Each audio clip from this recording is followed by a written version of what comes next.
IPL 2024 ఎడిషన్లో Kolkata night riders తిరిగి విజయాల బాట పట్టింది. ఆదివారం నాడు లక్నో సూపర్ జెయింట్స్తో జరిగిన మ్యాచ్లో కేకేఆర్ 8 వికెట్ల తేడాతో గెలుపొందింది. లక్నో నిర్దేశించిన 162 పరుగుల విజయ లక్ష్యాన్ని కోల్కతా నైట్ రైడర్స్ జట్టు 15.4 ఓవర్లలోనే లక్ష్యాన్ని చేసింది. ఆ జట్టు ఓపెనర్ ఫిలిప్ సాల్ట్ 47 బంతుల్లోనే 89 పరుగులు చేసి ఆ జట్టును గెలిపించాడు. 162 పరుగుల విజయ లక్ష్యంతో బరిలోకి దిగిన కేకేఆర్కు రెండో ఓవర్లోనే ఎదురుదెబ్బ తగిలింది. ఈ సీజన్లో విశేషంగా రాణిస్తున్న ఓపెనర్ సునీల్ నరైన్ సింగిల్ డిజిట్కే అవుట్ అయ్యాడు. ఆ తర్వాత రఘువంశీ కూడా త్వరగానే వెనుదిరిగాడు. సునీల్ నరైన్ 6 పరుగులకు, రఘువంశీ 7 పరుగులకు అవుట్ అయ్యారు. ఈ దశలో ఓపెనర్ ఫిలిప్ సాల్ట్కు జత కలిసిన కెప్టెన్ శ్రేయస్ అయ్యర్ మ్యాచ్ను ముగించాడు. శ్రేయస్ అయ్యర్ 38 బంతుల్లో 38 రన్స్ చేశాడు. ఫిలిప్ సాల్ట్ 47 బంతుల్లో 89 రన్స్ చేసి జట్టును గెలిపించాడు. లక్నో బౌలర్లలో మొయిసిన్ ఖాన్ 2 వికెట్లు తీశాడు. ఈ మ్యాచ్ విజయంతో కోల్కతా నైట్ రైడర్స్ జట్టు రికార్డు సృష్టించింది. లీగ్ దశలో లక్నో సూపర్ జెయింట్స్ జట్టును కేకేఆర్ తొలిసారి ఓడించింది. అంతకుముందు ఈ రెండు జట్లు 3 సార్లు తలబడగా 3 సార్లు ఎల్ఎస్జీనే గెలిపొందింది. అంతకుముందు బ్యాటింగ్ చేసిన లక్నో సూపర్ జెయింట్స్ జట్టు నిర్ణీత 20 ఓవర్లలో 7 వికెట్ల నష్టానికి 161 పరుగులు చేసింది. కెప్టెన్ కేఎల్ రాహుల్ 27 బంతుల్లో 39 పరుగులు, నికోలస్ పూరన్ 32 బంతుల్లో 45 పరుగులు చేశారు. కేకేఆర్ బౌలర్లు కట్టుదిట్టంగా బంతులేయడంతో లక్నో బ్యాటర్లు పరుగులు చేసేందుకు తీవ్రంగా ఇబ్బంది పడ్డారు. క్వింటన్ డికాక్ 10 పరుగులకు, దీపక్ హుడా 8 పరుగులకు, స్టైనీస్ 10 పరుగులకే అవుట్ అయ్యారు. చివర్లో నికోలస్ పూరన్ 4 సిక్సర్లు బాదటంతో లక్నో 160 పరుగుల మార్కును దాటింది. ఇక కేకేఆర్ బౌలర్లలో మిచెల్ స్టార్కు 3 వికెట్లు తీగా వైభవ్ అరోరా, సునీల్ నరైన్, వరుణ్ చక్రవర్తి, ఆండ్రే రసెల్ తలా 1 వికెట్ పడగొట్టారు. ఇక ఈ సీజన్లో ఇప్పటివరకు 5 మ్యాచ్లు ఆడిన కేకేఆర్ 4 గింటల్లో గెలుపొందింది. పాయింట్ల పట్టికలో తన 2వ స్థానాన్ని పదిలం చేసుకుంది. 6 మ్యాచ్ల్లో 3 గెలిచిన లక్నో సూపర్ జెయింట్స్ జట్టు 5వ ప్లేస్లో కొనసాగుతుంది. ఇక స్కోర్ బోర్డు విషయానికి వచ్చినట్లయితే టాస్ ఓడి తొలుత బ్యాటింగ్ చేపట్టిన లక్నో సూపర్ జెయింట్స్ జట్టు నిర్ణీత 20 ఓవర్లలో 7 వికెట్ల నష్టానికి 161 పరుగులు చేసింది. ఆ జట్టు ఓపెనర్ డికాక్ 8 బంతులు ఎదుర్కొని 2 ఫోర్లతోటి 10 పరుగులు చేసి వైభవ్ అరోరా బౌలింగ్లో నరైన్కి క్యాచ్ ఇచ్చి అవుట్ అయ్యాడు. మరొక ఓపెనర్ కెప్టెన్ కేఎల్ రాహుల్ 27 బంతులు ఎదుర్కొని 3 ఫోర్లు 2 సిక్సర్లతోటి 39 పరుగులు చేసి రసెల్ బౌలింగ్లో రమన్దీప్ సింగ్కు క్యాచ్ ఇచ్చి అవుట్ అయ్యాడు. 3వ స్థానంలో బ్యాటింగ్కి వచ్చిన దీపక్ హుడా విఫలమయ్యాడు. 10 బంతులు ఎదుర్కొన్న దీపక్ హుడా 1 ఫోర్ తోటి 8 పరుగులు చేసి స్టార్క్ బౌలింగ్లో రమన్దీప్ సింగ్కు క్యాచ్ ఇచ్చి అవుట్ అయ్యాడు.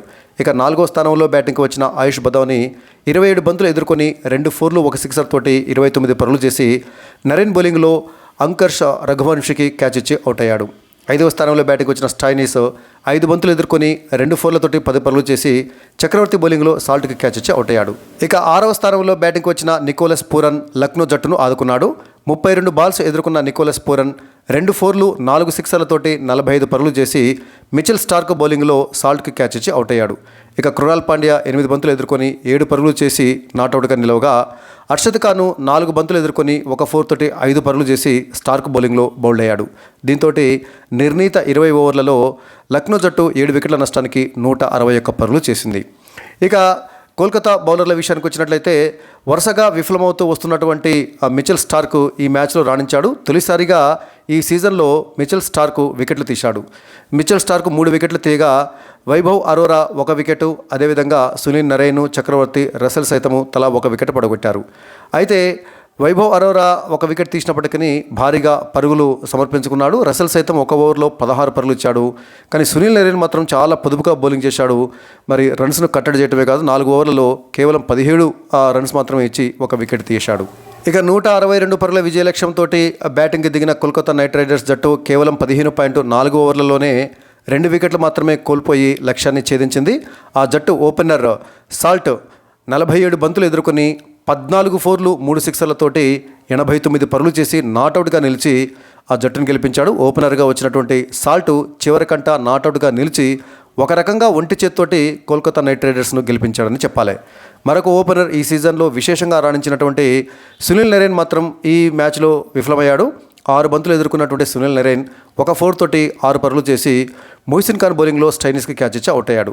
ఇక 3వ స్థానంలో బ్యాటింగ్కి వచ్చిన రఘువంశీ సైతం విఫలమయ్యాడు. 6 బాల్స్ ఎదుర్కొన్నటువంటి రఘువంశీ 1 సిక్సర్ తోటి 7 పరుగులు చేసి మొయిసిన్ ఖాన్ బౌలింగ్లో రాహుల్కి క్యాచ్ ఇచ్చి అవుట్ అయ్యాడు. ఇక కెప్టెన్ శ్రేయస్ అయ్యర్ 4వ స్థానంలో బ్యాటింగ్కి వచ్చి 38 బంతుల్లో 6 ఫోర్లతోటి 38 పరుగులు చేసి నాట్అవుట్గా నిలిచి అంటే చివరికి సాల్ట్, శ్రేయస్ అయ్యర్ కలిసి కేకేఆర్ని గెలిపించారు. దీంతో 15.4 ఓవర్లలోనే కేకేఆర్ జట్టు 2 వికెట్లు కోల్పోయి 162 పరుగులు చేసి 8 వికెట్ల తేడాతోటి భారీ విజయాన్ని నమోదు చేసుకుంది.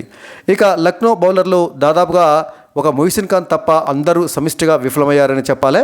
మొయిసిన్ ఖాన్ 2 వికెట్లు తీశాడు. మిగతా బౌలర్లు ఎవ్వరూ వికెట్ తీయలేదు.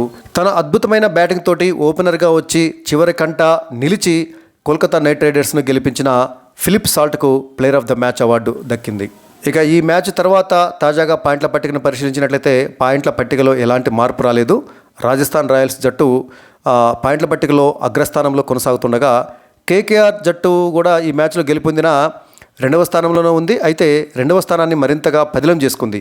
8 పాయింట్లు సాధించినటువంటి కేకేఆర్ జట్టు రాజస్థాన్ రాయల్స్ జట్టు తర్వాత 2వ స్థానంలో కొనసాగుతుంది. అయితే కేకేఆర్ జట్టు యొక్క ప్లస్ పాయింట్ ఏంటంటే నెట్ రన్ రేటు చాలా అద్భుతంగా ఉంది. రాజస్థాన్ రాయల్స్తో పోలిస్తే కూడా +1.68 నెట్ రన్ రేట్ తోటి కేకేఆర్ అగ్రస్థానంలో ఉందని చెప్పాలి. ఇక సిఎస్కే 3వ స్థానంలో, ఎస్ఆర్హెచ్ 4వ స్థానంలో, ఎల్ఎస్జీ 5వ స్థానంలో, గుజరాత్ టైటాన్స్ 6వ స్థానంలో, ముంబై ఇండియన్స్ 7వ స్థానంలో, పంజాబ్ కింగ్స్ 8వ స్థానంలో, ఢిల్లీ క్యాపిటల్స్ 9వ స్థానంలో, తర్వాత ఆర్సీబీ చివరిగా 10వ స్థానంలో కొనసాగుతుంది.